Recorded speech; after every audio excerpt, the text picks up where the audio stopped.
peut-être que ça apporte un peu plus de stimuli, mais donc déjà vous rajoutez des répétitions pour essayer de revenir à un haut niveau de stimuli. Mais le problème, c'est que vous allez aussi rajouter plus de fatigue. Je vous rappelle pas quoi, ce que c'est important de bien gérer sa jauge de fatigue. Pardon, je pensais qu'il y a la caméra qui partait en couille. Donc ça, c'est une première chose. Et en fait, voilà, vous cherchez tout de suite après à recruter des autres unités motrices que vous avez déjà utilisées, mais avec un poids moindre. Donc c'est un peu comme rajouter de l'eau à un verre qui est quasiment à ras bord. Ok, faites-le. Certaines études montrent que ça fait gagner du temps, etc. Moi, je le faisais beaucoup. Ça m'emmerde. Et en fait, juste rester sur une série classique, ça reste intéressant. Si vous voulez jouer avec des élastiques, avec pas quoi pour des séries complexes, eh bien, amusez-vous avec ça. Ça peut être très marrant. Ça ça peut casser un peu la routine, mais en soi, il y aura pas plus intéressant que des séries classiques et juste vous rapprocher de l'échec musculaire à RGR 1-2. Ça s'arrête là. Et sur des tranches de répétition de 4 à 8 sur le schéma juste en bas, vous avez un graphique qui le montre,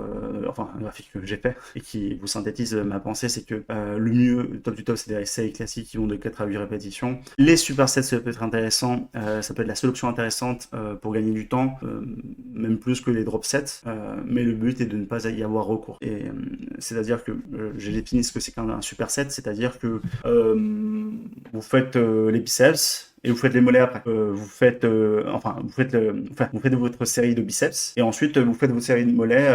Voilà, c'est deux groupes musculaires bien distincts.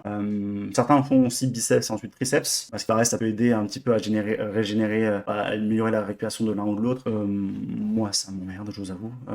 Autant faire sur une partie bien distincte à l'autre extrême du corps, c'est ce que je préfère. Même chose avec faire les pectoraux et on arrête sa série et ensuite je fais un exercice de rowing, donc un exercice pour le dos. Un peu la flemme aussi. J'aime bien être tranquille, ça me fatigue pour rien. Ça reste plus intéressant que les autres, même si c'est pas forcément une technique d'intensification, c'est plus une technique de gain de temps, d'organisation que d'intensification. Ça arrive, mais ce n'est pas la même chose. Donc vous gagnez du temps avec les supersets. Ça va pas mieux stimuler étant donné que vous juste vous enchaînez deux groupes musculaires différents, mais ce sera jamais aussi efficace que vous prenez le temps pour l'un, vous prenez le temps pour l'autre en série classique. Et justement, si je rajoute la phrase, c'est pour gagner du temps, oui, mais le but est de ne pas y avoir recours. Et justement, si votre programme est assez court parce que vous avez fait la bonne sélection des exercices avec la bonne dose, etc., et que vous pouvez quand même progresser avec un programme court, vous n'avez pas besoin des supersets. Donc, la reco en jaune, les séries classiques évoluant sur une tranche de répétition de 4 à 8 ont le meilleur ratio stimulation-fatigue.